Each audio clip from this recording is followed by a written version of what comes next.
কবরের আযাব যে কত কঠিন, সহিতে আমি পারিব না। মৃত্যু যন্ত্রণা কত কঠিন, সহিতে আমি পারিব না। ও গো দয়াময় হে রহিম, চাই যে শুধু তোমার করুণা। কবরের আযাব যে কত কঠিন, সহিতে আমি পারিব না। মৃত্যু যন্ত্রণা কত কঠিন, সহিতে আমি পারিব না। মসজিদের ওই পালকিখানা, আসবে দাঁড়ে দাঁড়ে সবার জানা। মসজিদের ওই পালকিখানা, আসবে দাঁড়ে দাঁড়ে সবার জানা। বড়ই পাতার ওই গরম পানি, বড়ই পাতার ওই গরম পানি, গোসল দিবে তোমায় সব জানা। কবরের আযাব যে কত কঠিন, সহিতে আমি পারিব না। মৃত্যু যন্ত্রণা কত কঠিন, সহিতে আমি পারিব না। আলহামদুলিল্লাহ।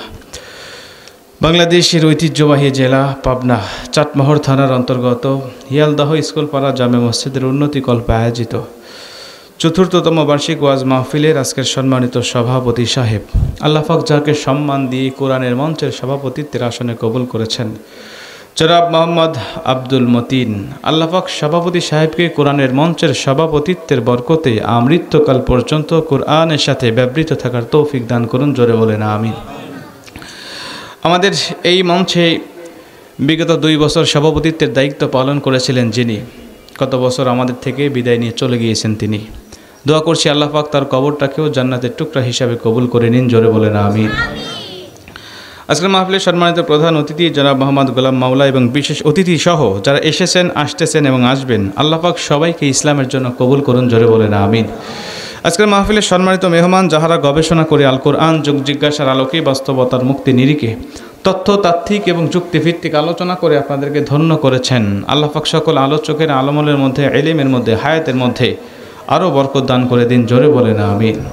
আমার সামনে বসা দূরদরাজ থেকে আসা সম্মানিত মুরব্বিয়ান আইজাম, স্নেহের কচি ও কাঁচা পর্দার অন্তরালের মা এবং বোনেরা, এদেশের হীরা খচিত রত্নরাজি, অরুণ পথের তরুণ দল, বিপ্লবী চেতনায় উজ্জীবিত এবং উদ্ভাসিত সম্মানিত যুবক ভাইরা, আসুন সকলে দল মত নির্বিশেষে সে আল্লাহর শুকরিয়া আদায় করছি যে আল্লাহ পাক আমাকে আপনাকে ভালোবেসে দয়া করে মায়া করে 10 মায়ের 10 সন্তানকে একত্রিত হয়ে এরকম একটি দিনই মাহফিলে, দিনই বৈঠকে আমাদেরকে কবুল করলেন। আমরা সেই আল্লাহ পাকের প্রতি বেজার না খুশি?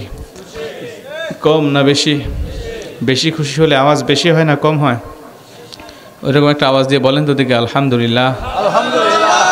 মুক্ত মহাকাশ, চন্দ্র সূর্য গ্রহ নক্ষত্র কীট পতঙ্গ সৌররাজি, আফ্রিকার গহীন বনে লুকিয়ে থাকা হিংস্র প্রাণী, সমুদ্রের তল তলে তলিয়ে থাকা নীল তিমি, পদতলে পিপিলিকা উড়ন্ত পক্ষীরাজি সহ আমাদের সকলের ক্ষুধার খাদ্য এবং পিপাসার পানির ব্যবস্থা করেন যে মহান সত্তা, ওই মহান মালিকের উপরে এমন একটি কণ্ঠ দিয়ে শুকরিয়ার আওয়াজ দিতে চাই।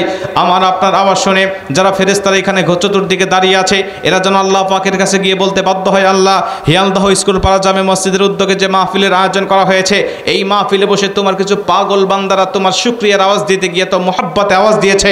আল্লাহ, আমরা ফেরেশতারা তাদের উপর সন্তুষ্ট হয়েছি আর তাদের জন্য দোয়া করছি, যতক্ষণ পর্যন্ত তুমি এই মাহফিলটাকে কবুল না করবে, এই মসজিদটাকে কবুল না করবে, এই মাহফিলের উপস্থিত শ্রোতাদের জীবনের গুনাহগুলো ক্ষমা না করবে, ততক্ষণ পর্যন্ত আমরা ফেরেশতারা তোমার কাছে হাত তুলে দোয়া করতেই থাকবো। জোরে কোন সুবহানাল্লাহ। এরকম একটা আওয়াজ দিয়ে বলেন তো দেখি আলহামদুলিল্লাহ। এবার দরুদ ও সালাম পাঠাই সে মহান আল্লাহ তাআলার একমাত্র হাবিবের উপরে, যিনি ছিলেন মক্কার মতি, মদিনার জ্যোতি, দুকুলের সাথী, বিশ্বসভার সভাপতি, নবী মুকাররম, যিনি 63 বছর জিন্দিগিতে দুনিয়ার জমিনে এসে শুধুমাত্র ইয়া রাব্বি হাবলি উম্মতি বলে বলে দুনিয়ার জিন্দিগি যাপন করেছেন। আজও সেই নবী মদিনাতুল মুনাওয়ারায় শুয়ে রয়েছেন। কাল কিয়ামতের ময়দানে সমস্ত নবী রাসূল যখন নিজের চিন্তায় ইয়া নাফসি করতে থাকবেন, সেদিনেও আমার আপনার নবী জাহান্নামের গেইটে সেজদায় পড়ে যাবেন, ইয়া রাব্বি হাবলি উম্মতি বলে বলে কাঁদতে থাকবেন। ততক্ষণ এই গুনাহগার উম্মতের কপাল থেকে জাহান্নামের টিকিট ক্যান্সেল করে আমার আল্লাহ জান্নাতের টিকিট দিবেন না যতক্ষণ। জোরে কোন সুবহানাল্লাহ। প্রাণ খুলে সে নবীর উপরে দরুদ ও সালাম পাঠাই। সকলে বলি সাল্লাল্লাহু আলাইহি ওয়াসাল্লাম। সম্মানিত উপস্থিতি, আমি জানতে চাই আপনারা সকলে কেমন আছেন? আলহামদুলিল্লাহ আলা কুল্লি হাল। সকল অবস্থায় আল্লাহর উপরে শুকরিয়া আদায় করা আমাদের জন্য দায়িত্ব এবং কর্তব্য এবং ফরজ। যেরকম সুবহানাল্লাহ। কারণ আমরা যে পজিশনে থাকি, যে অবস্থায় থাকি, যে হালতের মধ্যে থাকি না কেন, আল্লাহ পাক বলে ওর মধ্যেই তোমার জন্য কল্যাণ আছে। বিদায় তুমি ওই অবস্থায় থেকেও আমার শুকরিয়ার আওয়াজ দাও। আমি আল্লাহ কথা দিলাম তোমার পজিশনটাকে উন্নত করে আমি তোমাকে সুখময় শান্তিময় একটা জীবন দান করে দেবো। যেরকম সুবহানাল্লাহ। আর যদি আপনি নাশুকরি করে মুখটাকে ফিরিয়ে নেন, আল্লাহ বলে লা ইন শাকারতুম লা আযীদান্নাকুম ওয়া লা ইন কাফারতুম ইন্না আযাবি লাশাদীদ। আমি আল্লাহ পাক শুধু তোমার যেটুকু ভালো রেখেছিলাম, যেটুকু দিয়েছিলাম ওটুকু কেড়ে নেব, এবং আমি আল্লাহ পাক ইন্না আযাবি লাশাদীদ, কঠিন আযাবের মধ্যে তোমাকে গ্রেফতার করে ফেলবো। যেরকম নাউজুবিল্লাহ। তাহলে বলেন আল্লাহর শুকরিয়া আদায় করার দরকার আছে না নাই? আছে। আমরা সেই আল্লাহ পাকের উপরে আবারও শুকরিয়ার আওয়াজ দিচ্ছি, বলছি আলহামদুলিল্লাহ। সম্মানিত উপস্থিতি, ভূমিকা লম্বা করার কোনো সুযোগ নাই। আসুন সরাসরি আপনাদের কিনা আলোচনা যেতে চাই। কারণ আমি আপনাদের চোখে পুরাতন বক্তা, আপনারাও আমার চোখে মোটামুটি পুরাতন শ্রোতা। কারণ মাহফিল শুরু হয়েছে আজকে 4 বছর ধরে, 4 বছরই আমি আছি। তো আপনারাও আমার চোখে পুরাতন, আমিও আপনার চোখে পুরাতন। অতএব ভূমিকা লম্বা করে সময় নষ্ট করার কোনো প্রয়োজন নাই। সরাসরি আপনার আলোচনার মধ্যে ঢুকতে চাই। রাজি আছি তো ইনশাল্লাহ? আলোচনা শুরুতে 2 হাত উঁচু করে একটা আল্লাহর নামে তাকবীর দেবো। আমরা পারবো তো? তাকবীর দিলে কোনো সমস্যা নাই তো? সমস্যা আছে? এখন তো আরও নাই, কথা বলেন ঠিক কি না? আগে তাকবীর দিতে হলে একটু ভয় লাগছে যে কোন দিক দিয়ে কি না বলে, কোন দলের ট্র্যাক লাগিয়ে আবার বলে যে না ওই দলের স্লোগান, তো এখন দেওয়ার দরকার নেই। তো এখন তো আর সেই সময় ভয় নাই, আছে কি বলেন? ভয় আছে? এখন তো সব উন্মুক্ত। এই জন্য আল্লাহর নামে একটা তাকবীর দেবো আমরা। রাজি আছি তো ইনশাল্লাহ? তাকবীরের আওয়াজ দিলে আপনাদের ভালো লাগে না খারাপ লাগে? এই ওই দিক দিয়ে হাঁটা যাবে না, নাই বসতে হবে, না এখান থেকে চলে যেতে হবে। এখানে বসতে হবে, না হলে চলে যেতে হবে। এখানে স্যান্ডেলের আওয়াজ করে গেলে পরে মনোযোগ নষ্ট হবে। তাকবীরের আওয়াজ দিলে মুমিনের ঈমান বৃদ্ধি পায়, আর কাফের মুশরিকদের অন্তরের মধ্যে জ্বালাতন তৈরি হয়। কথা বলেন ঠিক কি না? তাকবীরের আওয়াজ শুনলে যদি আপনার অন্তরের মধ্যে ভালো লাগে, বুঝে নেবেন আপনার মধ্যে ঈমান আছে। আর যদি মনে হয় না এটা কোন যেন দলের স্লোগান, এটা যদি আপনি খুঁজতে থাকেন, তাহলে বুঝবেন যে না ভিতরে নেফাকি আছে, তওবা করে আপনাকে ঈমান আনতে হবে। কারণ এটা কোনো রাজনৈতিক দলের স্লোগান নয়। এটা আল্লাহ পাক বলে দিয়েছেন, ইয়া আইয়ুহাল মুদ্দাসসির কুম ফাআনযির ওয়া রাব্বাকা ফাকাব্বির। নবী হে, আপনি ওঠেন, দাঁড়ান, তাকবীর দেন আপনার রবের নামে। আর উম্মতকে শিখান তাকবীর যদি দিতে হয়, স্লোগান যদি দিতে হয়, একমাত্র তাকবীর দিতে হবে তার রবের নামে। বলেন তো আমাদের রব কে? আল্লাহ। সে আল্লাহর নামে তাকবীর দিতে কোনো কার্পণ্যতা আছে? জোরে বলেন, কার্পণ্যতা আছে? সাহাবা একরামরা বলেন যে আমরা যখন যুদ্ধের ময়দানে যেতাম, যাওয়ার পরে আমরা দেখতাম যে আমাদের তুলনায় কাফেরদের সংখ্যা অনেক বেশি। তাবুকের যুদ্ধের ঘটনা, তারা বলছেন আমরা মাত্র 30,000 সাহাবী, আর কাফের মুশরিকদের সংখ্যা হলো 3 লাখ। কোথায় 30,000 আর কোথায় 3 লাখ? তারপরেও আমাদের পেটে খাবার নাই, গায়ে শক্তি নাই, হাতে অস্ত্র নাই, আমাদের ট্রেনিং নাই, কোনো দিক দিয়েই আমরা পারদর্শী নয়। কিন্তু কাফের মুশরিকদের হাতে অস্ত্রও বেশি, তারা ট্রেনিং প্রাপ্ত বেশি, তাদের শরীরে শক্তিও বেশি, তারা সংখ্যায়ও বেশি। নিশ্চিত আমরা পরাজয় বরণ করার কথা, কিন্তু না, যখন সেখানে গিয়ে নারাই তাকবীর আল্লাহু আকবার স্লোগান দিয়ে সামনে ঝাঁপিয়ে পড়তাম, কোন দিক থেকে আমাদের শরীরে শক্তি আসতো কিছুই বুঝতাম না। আমাদের আওয়াজটা বুলেটের মতো কাজ করতো, কাফের মুশরিকদের অন্তরে প্রকম্পন তৈরি করতো, হাতের তলোয়ার ঝনঝন করে মাটিতে পড়ে যেত, আর বিনা যুদ্ধে জয়লাভ করে আমরা বাসায় ফেরত এসেছি। জোরে কান সুবহানাল্লাহ। এরকম ইতিহাস হাজারো রয়েছে। মুসলমান ইতিহাস আমরা তাকবীরে জানি। আমি আপনাদেরকে প্রায় বলে থাকি আল্লাহর ওলি শাহজালাল ইয়ামিনী রহমতুল্লাহের কথা। এই বাংলার জমিনে এত মুসলমান ছিল না, হাতে গোনা কয়েকজন মুসলমান ছিল যখন আল্লাহর ওলি শাহজালাল ইয়ামিনী রহমতুল্লাহ বাংলার জমিনে পদার্পণ করেছিল। যখন মুসলমানদেরকে নামাজ পড়তে দিত না, বেঈমান গৌর গোবিন্দ কোরবানির সময় গরু জবাই করলে মুসলমানের সন্তানকে ধরে নিয়ে এসে জবাই করে দিত। এমন ওই নির্যাতন মুসলমানদের উপর চালানো হয়েছে। কিন্তু আল্লাহর ওলি শাহজালাল যখন আসলেন, তখন তাকে বলা হলো চলে যাও এই জমিন থেকে, কোনো বাংলার জমিনে টুপিওয়ালার জায়গা হবে না, বাংলার জমিনে কোনো পাগড়িওয়ালার জায়গা হবে না। আল্লাহর ওলি শাহজালাল বলছে, দেখো মনে করেছো তোমার মতো আমার তো সৈন্য নাই, মনে করেছো তোমার মতো আমার তো জনপ্রিয়তা নাই, আমার হাতে ভারী ভারী অস্ত্র নাই, মনে করো না খালি হাতে এসেছি। তাকিয়ে দেখো এমন একটা অস্ত্র ইয়ামান থেকে নিয়ে এসেছি, যেই অস্ত্র তোমার 14 পুরুষ কখনো চোখেও দেখে নাই। সুবহানাল্লাহ। বেঈমান গৌর গোবিন্দ যখন এমন দীপ্ত কণ্ঠের ঘোষণা শুনলেন, তার সাথে জিহাদের ঘোষণা দিলেন। আল্লাহর ওলি শাহজালাল 360 জন আউলিয়াকে ডাকলেন ফজরের আগ মুহূর্তে। কোন আল্লাহর ওলি? দাঁড়াও, যার জীবনে কখনো তাহাজ্জুদ কাজা হয় নাই, যার জীবনে কখনো তাকবীরুল্লাহ ছুটে যায় নাই, আল্লাহর ওলি শাহজালাল ইয়ামিনী রহমতুল্লাহর কথা শুনে দাঁড়িয়ে গেলেন হযরত সিপাহ সালার আল্লাহ পাকের ওলি নাসিরউদ্দিন সিপাহ সালাহ দাঁড়িয়ে বলছেন, আলহামদুলিল্লাহ, আমি বালিগ হওয়ার পর থেকে নিয়ে দুটি আমল কখনো ছাড়ি নাই। আল্লাহর নবী শাহজালাল ইয়ামিনী রহমতুল্লাহ আলাইহি বলছেন, আমি তাকে কপালে চুমা দিয়ে বলছি, ধন্য আপনার জীবন, আপনি একটু পবিত্র জবান দিয়ে আপনি একটু আল্লাহু আকবার আওয়াজটা তোলেন। তিনি যখন আল্লাহু আকবার আওয়াজটা তুলতেছিল আর জমিনটা থর থর করে কাঁপতেছিল, আল্লাহু আকবার আওয়াজ চলতেছে, সিলেটের জমিনে ভূমিকম্প তৈরি হয়ে গেছে। ইতিহাস বলে আল্লাহু আকবার আওয়াজ যখন চলতেছিল, রাজা গৌর গোবিন্দের রাজপ্রাসাদের মূর্তিগুলো মুখ থুবড়ে পড়ে পড়ে ভেঙে যেতে লাগলো। ইতিহাস বলে আল্লাহু আকবার আওয়াজ যখন শেষ, বেঈমান গৌর গোবিন্দের রাজপ্রাসাদও আমার আল্লাহ মাটির সাথে বিলীন করে দিলেন। জোরে কোন আল্লাহু আকবার। সে আল্লাহ আজও আছে না নাই? সে মুসলমান আজও আছে না নাই? সে আল্লাহকে সন্তুষ্ট করার জন্য আল্লাহর দেওয়া জবান দিয়ে একটা তাকবীর দেন তো দেখি। লিল্লাহে তাকবীর, লিল্লাহে তাকবীর।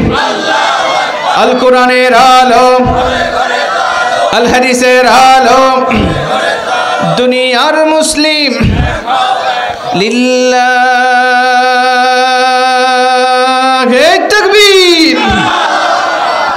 মুসলমান ভাইরানে আমার, খুব মনোযোগ দিয়ে কথাগুলো শুনে নিবেন। আল্লাহ রাব্বুল আলামিন বললেন, দুনিয়ার মুসলমান, আমি আল্লাহ তাআলা তোমাদের জানিয়ে দিলাম, ইল্লা মান তাবা ওয়া আমানা ওয়া আমিলা আমালান সালিহান ফাউলাইকা ইউবাদদিলুল্লাহু সাইয়্যাতিহিম হাসানাত ওয়া কানা আল্লাহু গফুরার রহিম। জোরে কোন আল্লাহু আকবার।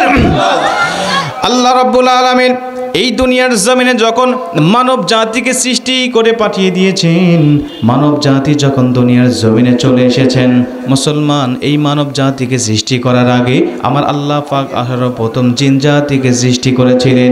জিন জাতিরা দুনিয়ার জমিনে চলে আসার পরে তারা যখন আল্লাহ পাকের হুকুমকে অমান্য করে চলতে লাগলেন, আল্লাহ পাকের হুকুম আহকামগুলো যখন তারা অ্যাভয়েড করলেন, আমার আল্লাহ রব্বুল আলামিন তখন জিন জাতিকে উৎখাত করতে লাগলেন। আমার আল্লাহ পাক ফেরেশতাদেরকে দিয়ে জিন জাতিকে সমতল ভূমি থেকে তাড়িয়ে বিভিন্ন উপদ্বীপে ঝাড়ে জঙ্গলে যখন পাঠিয়ে দিলেন, মুসলমান বন্ধু আমার, আপনারা জানেন সর্বশেষ আপনারা ইবলিস শয়তান যখন আল্লাহ পাকের কাছে চ্যালেঞ্জ করলো, আল্লাহ পাকের কাছে ফেরেশতারা বলেছিলেন, আল্লাহ এত জিন জাতিকে উৎখাত করে আপনি কি করবেন? আল্লাহ পাক বলেছিলেন, আমি এবার একজন মানব জাতি নামে একটা জাতিকে সৃষ্টি করতে চাই। ওই জাতিকে আমি আল্লাহ পাক বড় দয়া করে মায়া করে আমি আল্লাহ পাকের কুদরতি ডিজাইন দিই, আমি আল্লাহ পাক তাদেরকে তৈরি করব।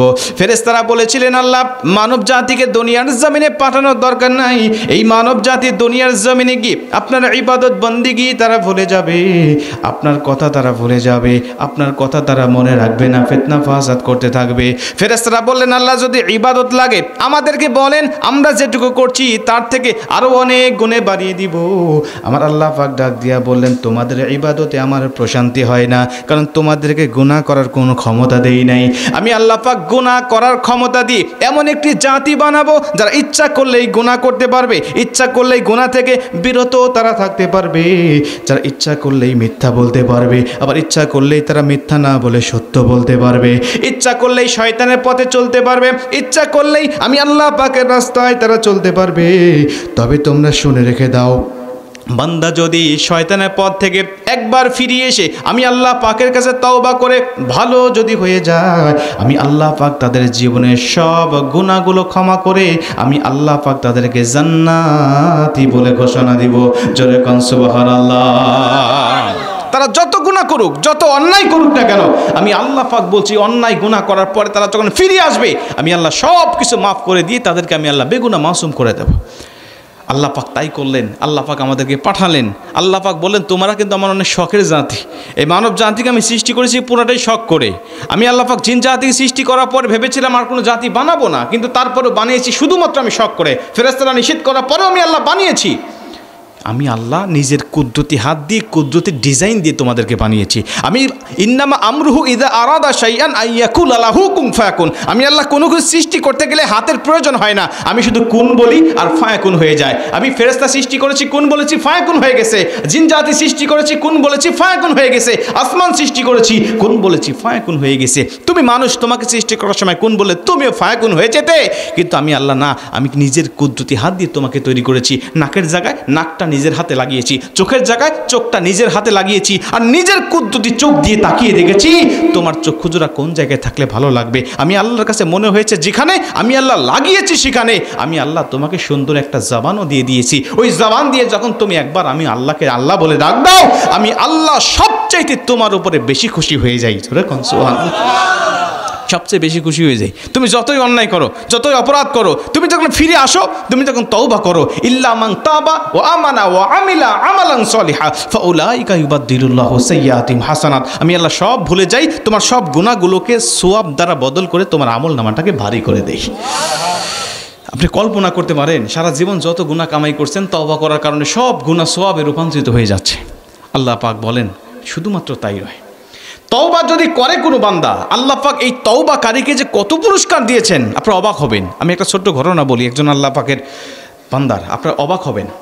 উনি বিভিন্ন দেশে ইসলাম প্রচার করেছেন, ইসলামের দাওয়াত দিয়েছেন। ওনার নাম হলো আব্দুর রহমান সুমাইত।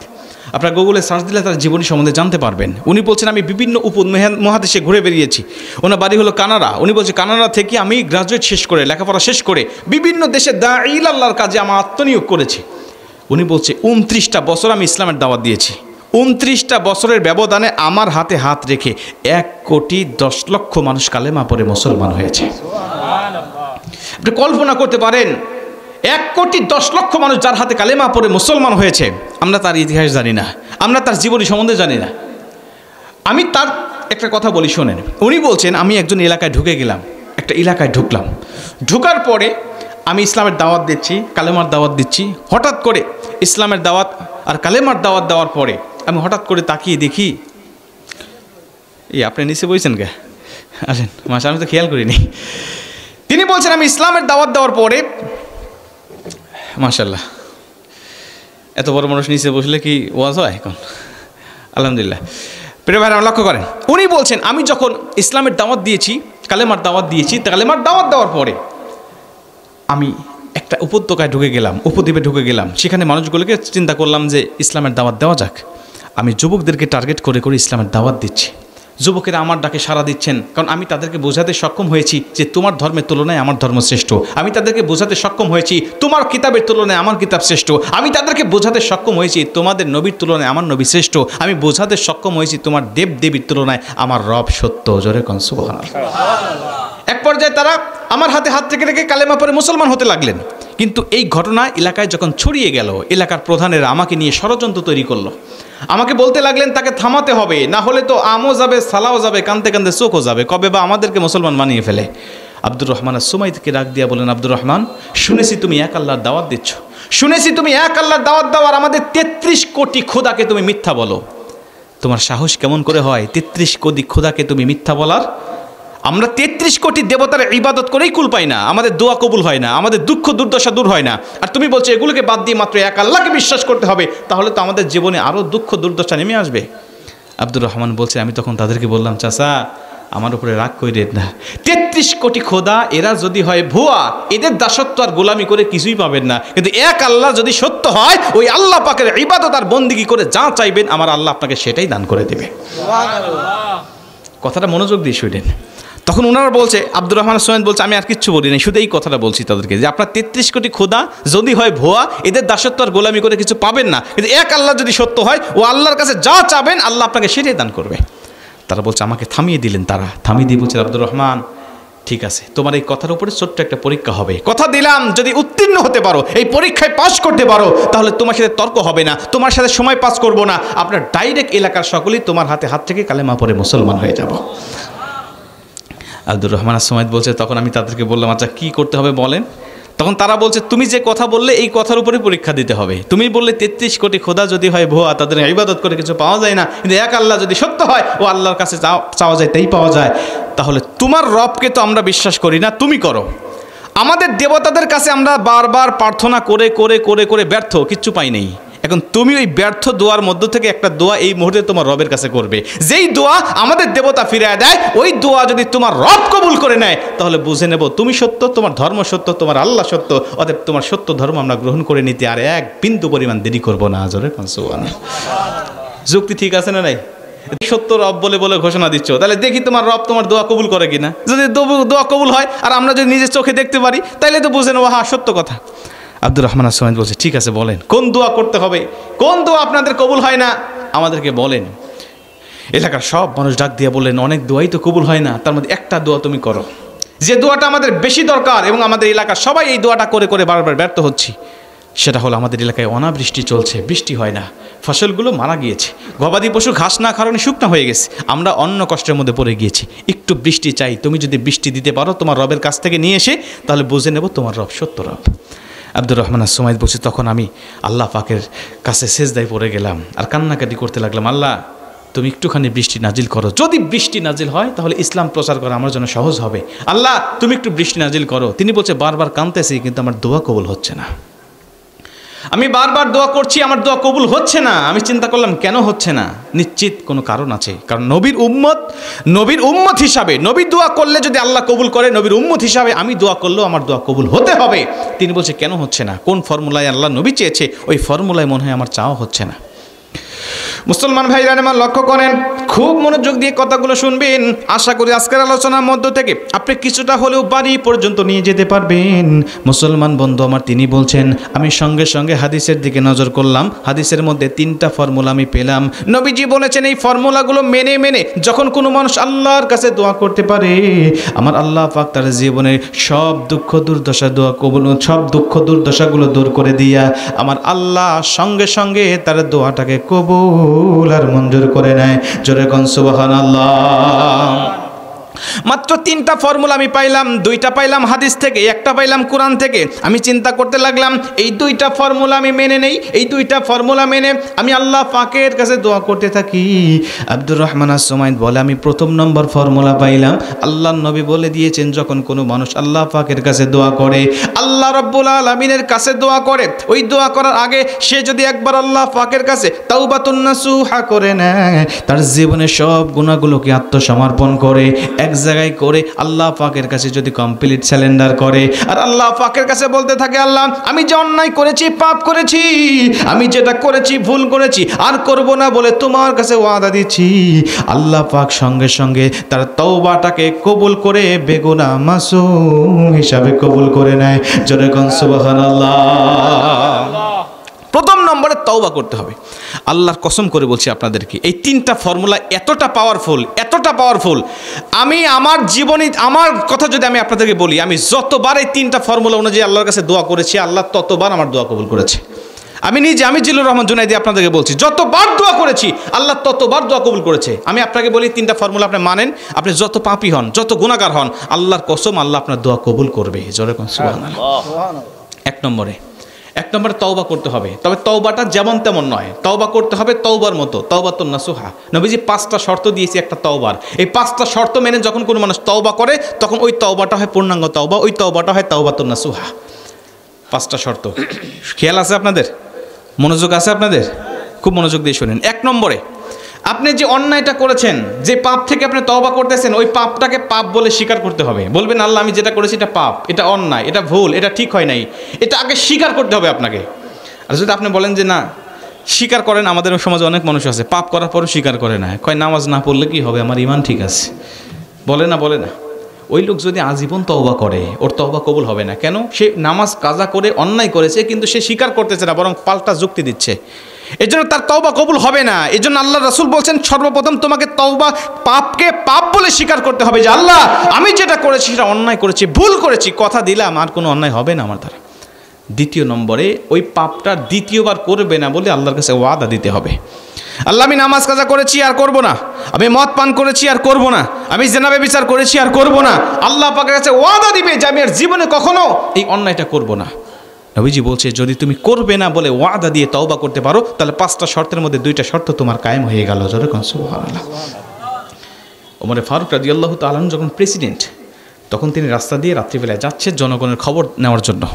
তাকিয়ে দেখে একজন যুবক মদ খাইছে তো খাইছে, মাতাল হয়ে রাস্তার এপারে আসতেছে একবার, ওই পাশে যাচ্ছে আরেকবার। ওমর ফারুক বুঝতে পারলেন আল্লাহ তো হারাম করেছেন মদ, কোরআন দিয়ে রাষ্ট্র চালাই আমি, আর আমার রাষ্ট্রে মদ খেয়ে এভাবে সে রাত্রিবেলায় ঘুরে বেড়াচ্ছে, ও তো যে কোনো অন্যায় করে বসবে। ওমরে ফারুক ডাক দিয়ে বলেন, যুবক কোথায় যাও, কি নাম তোমার, তোমার পরিচয় কি বলো। ওমরে ফারুকের কণ্ঠের আওয়াজ শুনে যুবক জায়গায় দাঁড়িয়ে গেছে, তার মাতলামি ভাব দূর হয়ে গেছে। ওমরে ফারুক তো এমন ব্যক্তি যার কথা শুনলে শয়তান পর্যন্ত ভয় পাইতো। ওমরে ফারুক যে রাস্তা দিয়ে যেত শয়তান ব্যাক করে বাইপাস রাস্তা দিয়ে যাইতো। যেরকম সুবহানাল্লাহ।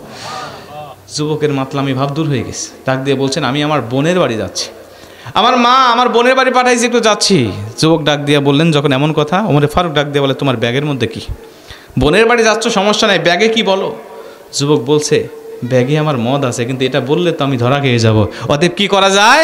আমি ওমরে ফারুকের হাত থেকে বাঁচার জন্য একটু মিথ্যা বলে ফেললাম। আমি বললাম যে আমার ব্যাগের মধ্যে উটের দুধ আছে, আমার মা আমার বোনের বাড়ি খাবার নাই বলে একটু দুধ দিয়েছে, বোনের বাড়ি নিয়ে যাচ্ছি। ওমরে ফারুক তো মাতলামি ভাব দেখেই বুঝতে পারছে ওর ব্যাগের মধ্যে মদ আছে, এক বোতল খাইছে, আরেক বোতল বন্ধুদের সাথে খাওয়ার জন্য নিয়ে যাচ্ছে। ডাক দিয়া বলছেন ওমরে ফারুক বের করো দেখি কি নিয়ে যাচ্ছ তুমি, তোমার মুখের কথা আমি মানি না, দেখতে চাই এখানে দুধ আছে নাকি অন্য কিছু আছে। যুবক বলছে যখন ওমরে ফারুক দেখতে চেয়েছে তখন আমার পুরো মাথা গরম হয়ে গেছে, আমি বুঝতে পারলাম এই মুহূর্ত আমার শেষ মুহূর্ত। কারণ ওমরে ফারুক তো এমন ব্যক্তি নিজের সন্তানকে মদ পান করার অপরাধে মারতে মারতে দুনিয়া থেকে বিদায় করে দিয়েছে, আর আমি তো অন্য মায়ের ছেলে, নিশ্চিত আমাকে বাঁচিয়ে রাখবে না, আমি বিদায় নিয়ে চলে যাব। অতএব থাকবই না যখন, বাঁচবই না তখন, এই গুনাহগার অবস্থায় থেকে আর লাভ কি। আল্লাহর কাছে শেষবারের মতো একটা তওবা করে ফেলি, আল্লাহর কাছে শেষবারের মতো একটা তওবা করি, জীবনে আর কোনো গুনাহ করব না বলে ওয়াদা দিয়ে একটা তওবা করে ফেলি। জোরে কোন সুবহানাল্লাহ। মুসলমান ভাইরা লক্ষ্য করেন, যুবকটা আসমানের দিকে তাকিয়ে বিশ করে আওয়াজ করে ডাক দিয়ে কয় আল্লাহ জীবনে আর কোনোদিন মদ পান করব না, জীবনে আর কোনোদিন অন্যায় করব না।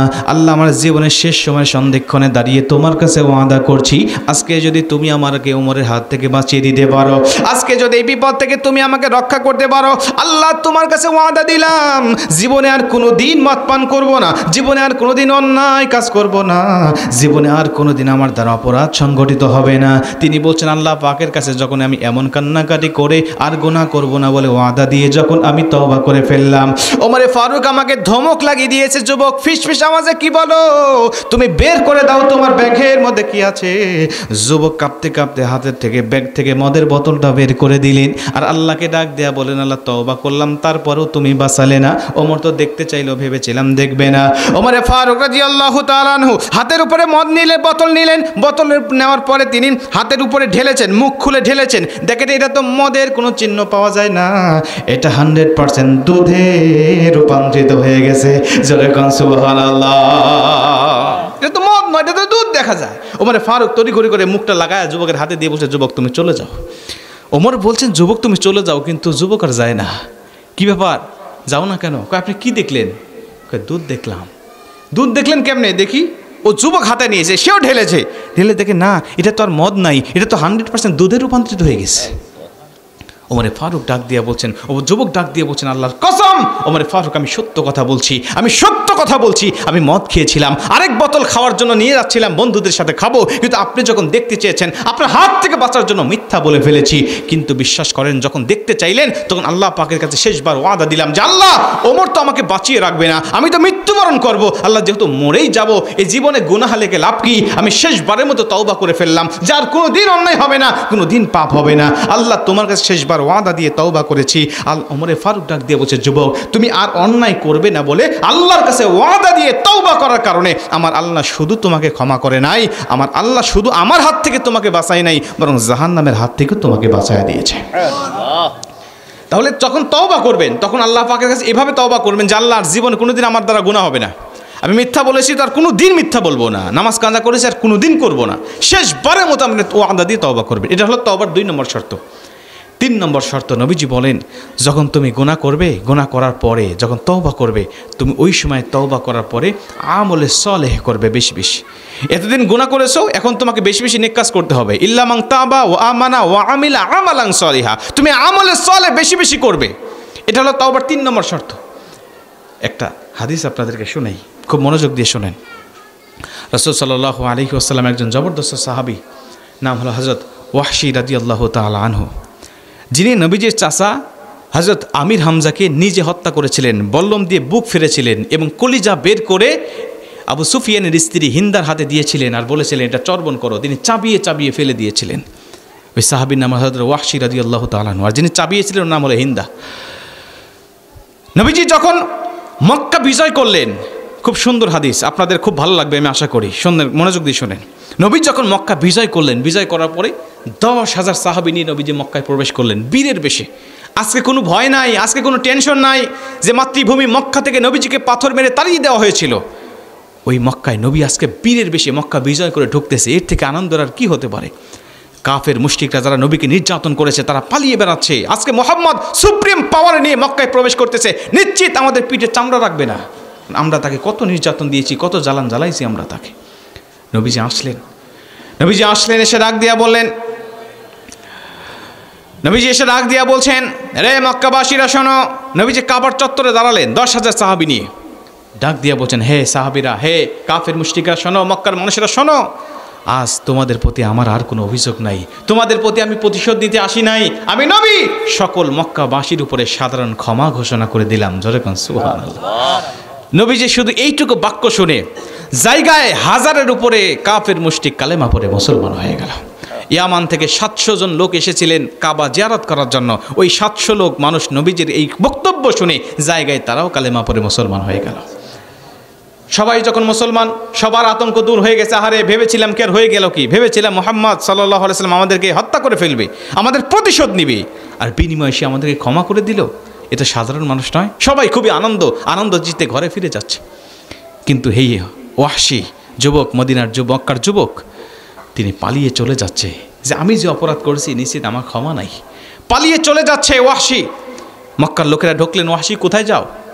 বলছে আমি পালিয়ে যাই। তোমরা কি শোনো নাই মুহাম্মদ এসেছে সুপ্রিম পাওয়ার নিয়ে, সে আমাকে হত্যা করে ফেলবে, অতএব চলে যাচ্ছি, তোমরা আমাকে বিদায় দাও, তোমাদের সাথে দীর্ঘদিন ছিলাম, আর হয়তো বা দেখা হবে না তোমাদের সাথে।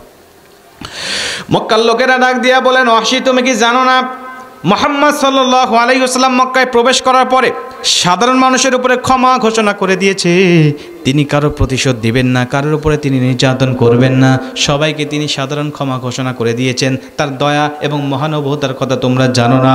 ওয়াহশী ডাক দিয়া বলেন, রে মক্কার কাফেররা শুনে রেখে দাও, ওই সৃষ্টিকর্তার কসম করে বলে দেই মুহাম্মদ সাল্লাল্লাহু আলাইহি ওয়াসাল্লাম সবাইকে ক্ষমা করতে পারে, সবাইকে সাধারণ ক্ষমা ঘোষণা করতে পারে, কিন্তু আমি যেই অন্যায় করেছি, আমি যেই অপরাধটা করেছি, আমার কোনো ক্ষমা তিনি করবেন না, আমাকে তিনি কখনো ক্ষমা করতে পারেন না। হাজারো কষ্টের কথা তার স্মৃতিপট থেকে মুছে তিনি দিতে পারেন, কিন্তু আমার অন্যায়ের কথা তিনি কখনোই মুছে দিতে পারবে না। জোরে কোন আল্লাহু আকবার। আমার যে অন্যায় এটা তিনি মুছতে পারবেন না, ভুলতে পারবেন না। তিনি বলছেন কি অন্যায় করেছো তুমি? তিনি বলছেন নবীজির চাচা আমির হামজা উহুদের যুদ্ধে আমি তাকে শহীদ করেছি, আমি তাকে হত্যা করেছি, এবং তার বুকটাকে বল্লম দিয়ে ফেরে তার কলিজা বের করে আমি হিন্দার কাছে দিয়েছিলাম। মক্কার কাফেররা বলে, তুমি তো তার দয়া আর মহানুভবতার কথা তুমি জানো না, তুমি তারপরেও যাও নবী মুহাম্মদের কাছে, যদি একবার যেতে পারো আমার বিশ্বাস তোমার এত বড় অপরাধও তিনি ক্ষমা করতে কিঞ্চিত পরিমাণ সময় নেবে না। ওয়াহশী বললেন ঠিক আছে তাহলে আমি যাব। বড় আশা নিয়ে, দয়া নিয়ে তিনি চলে গেলেন নবীজির কাছে। গিয়ে বলছেন, নবীজি আমি ওয়াহশী এসেছি আপনার কাছে। নবীজি বলছেন কোন ওয়াহশী? নবীজি আমি আপনার চাচা আমির হামজাকে হত্যাকারী ওয়াহশী। ওয়াহশী কী জন্য এসেছো? নবীজি আমি মুসলমান হওয়ার জন্য এসেছি। ইয়া রাসূলুল্লাহ আমি মুসলমান হওয়ার জন্য এসেছি, আমাকে মুসলমান বানায় দেন। তবে নবীজি একটা শর্ত আমার আছে, একটা শর্তে আমি মুসলমান হতে পারি আপনার কাছে, যদি শর্তটা আপনি পালন করেন। কি শর্ত?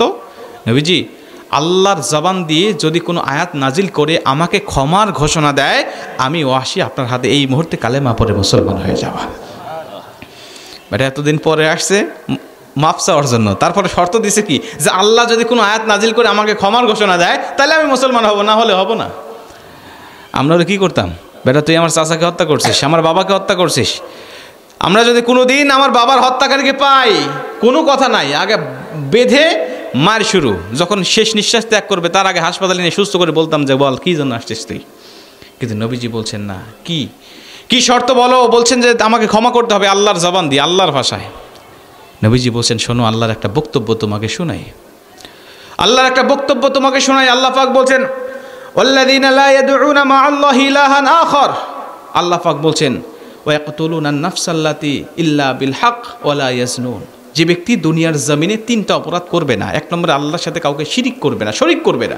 2 নম্বরে যে ব্যক্তি আল্লাহ রাব্বুল আলামিনের সাথে শরিক না করার পরে মানুষকে অন্যায়ভাবে হত্যা করবে না এবং সে জিনা করবে না। এই 3টা গুনাহ যদি কারোর মধ্যে না থাকে, আমার আল্লাহ তাদের সবাইকে সাধারণ ক্ষমা ঘোষণা করে দেবেন।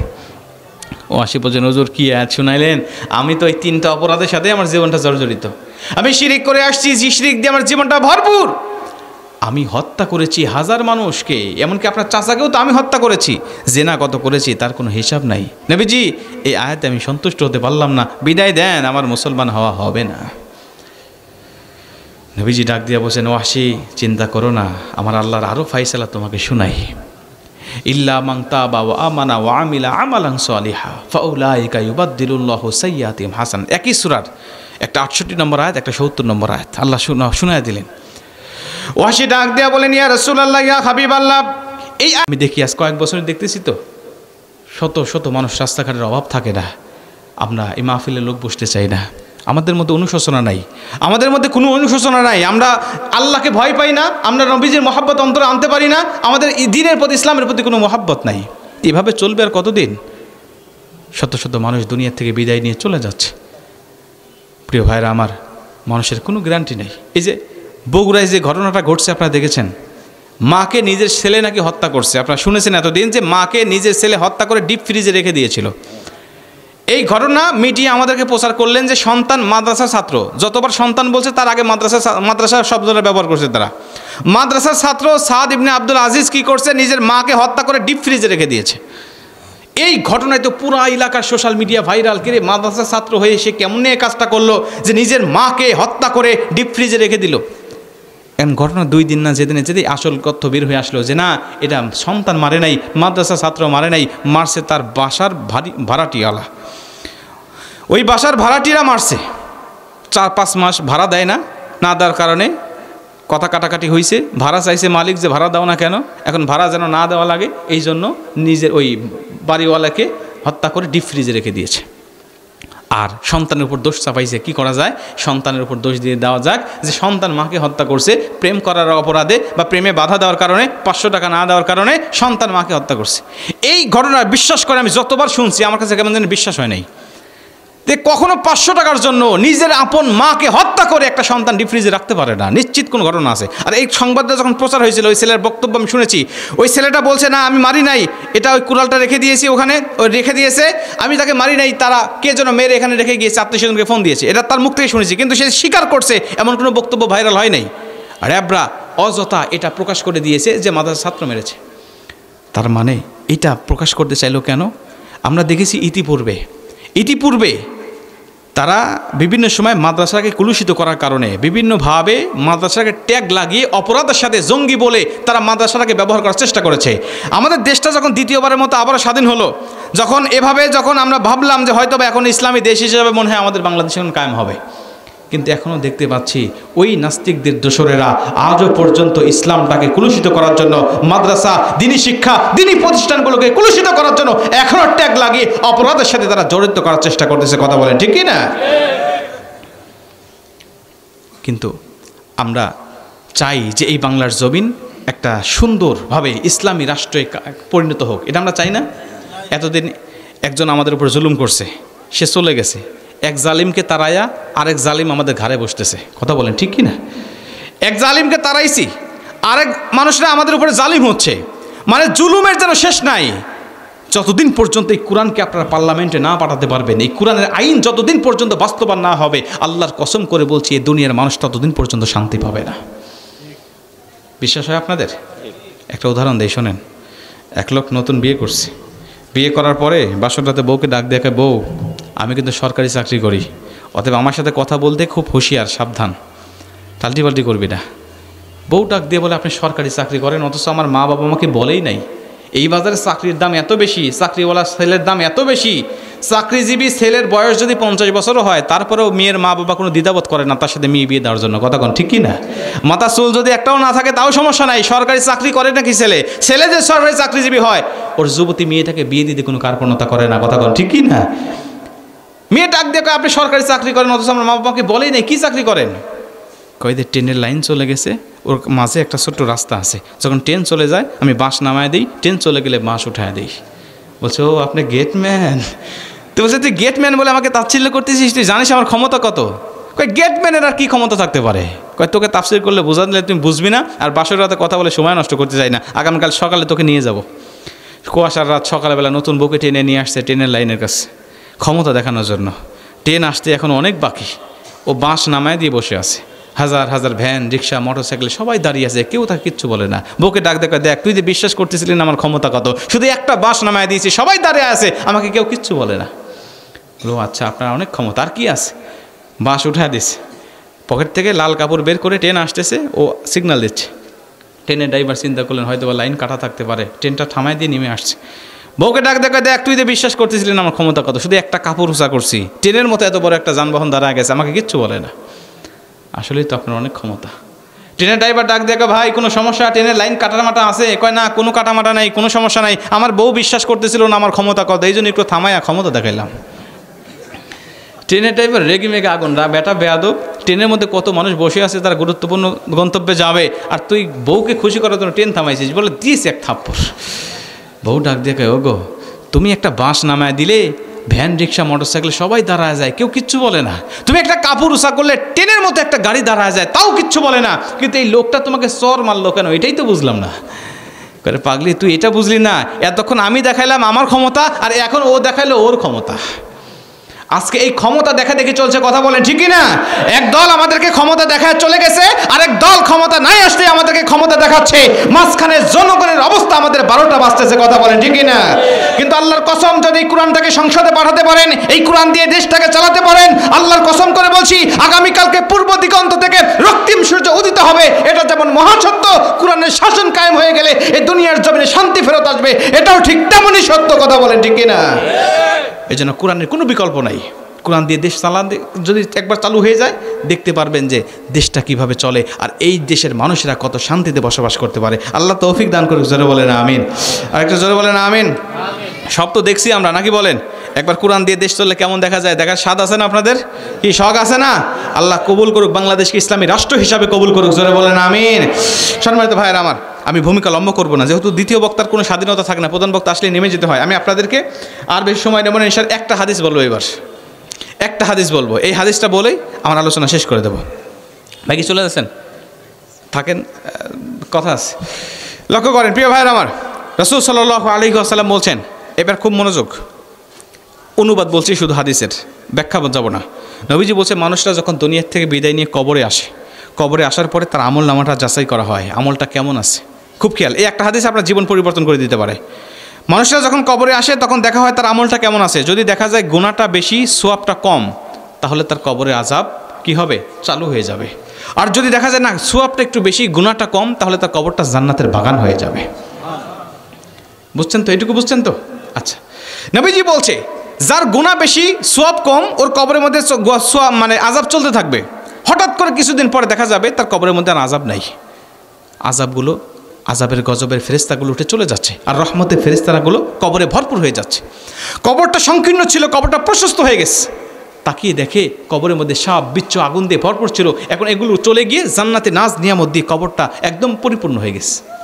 বান্দা খুশি হয়ে যাবে, আল্লাহ আমি তো গুনাহগার ছিলাম, আমার কবরটা জাহান্নাম ছিল, এখন জান্নাত হলো কেমন করে? আল্লাহ বলবে, তুমি যখন কবরে আসছিলে তখন তোমার গুনাহ বেশি ছিল, কিন্তু এখন আমি নজর করে দেখি তোমার গুনাহ বেশি নাই, বরং সোয়াবটাই বেশি হয়ে গেছে, আর গুনাহ ওইভাবে রয়ে গেছে। যেরকম সুবহানাল্লাহ, বান্দা হিসাব মিলাইতে পারবেন, আল্লাহ আমার সোয়াব বেশি হলো কেমন করে, আমার তো সোয়াব কম ছিল, গুনাহ বেশি ছিল। আল্লাহ বলবে, শোনো, তোমার হায়াত থেমে গেছে কিন্তু তোমার আমল নামা থামে নাই। তোমার হায়াত থামছে কিন্তু আমল নামা থামে নাই। তুমি দুনিয়ার জমিনে এমন কিছু আমল করে এসেছিলে যে আমলগুলো করার কারণে আমি আল্লাহ এখনো পর্যন্ত এই আমলের সওয়াবগুলো তোমার আমল নামায় যোগ করতেছি। তুমি দুনিয়াতে একটা নেককার সন্তান রেখে আসছো, সন্তানকে নামাজ শিক্ষা দিয়ে আসছো, সন্তান নামাজ পড়ে, ওই নামাজের সব শুধু সন্তান একা পায় না, তোমার আমল নামায় যোগ হয়। সন্তান ভালো কাজ করে, সত্য কথা বলে, রোজা রাখে, দান সদকা করে, প্রত্যেকটা সওয়াবের আমল নামা সে একা পায় না, তোমার আমল নামায়ও চলে আসে। তুমি দুনিয়ার জমিনে একটা মাদ্রাসায় 1000 টাকা রেখে আসছিলে, ওই টাকা সওয়াব এখনও মাদ্রাসায় কোরআন তেলাওয়াত হচ্ছে, ওই সওয়াবটা ওই কোরআন তেলাওয়াত করার কারণে তোমার আমল নামায়ও যোগ হচ্ছে। তুমি একটা মসজিদে 1000 টাকা 1 বস্তা সিমেন্ট রেখে আসছো, ওখানে দাঁড়িয়ে মুসল্লিরা নামাজ আদায় করছে, ও নামাজ আদায় করে যে সওয়াবটা পাচ্ছে, ওর সওয়াবের একটা অংশ তোমার আমল নামায়ও যোগ হচ্ছে। এই বিভিন্ন আমলগুলো যোগ হইতে হইতে এখন তোমার আমল নামাটা ভারী হয়ে গেছে, সওয়াবটা বেশি হয়ে গেছে, আর আমি তাকিয়ে দেখি তোমার গুনাহটা ওইভাবেই রয়ে গেছে। জোরে কোন সুবহানাল্লাহ।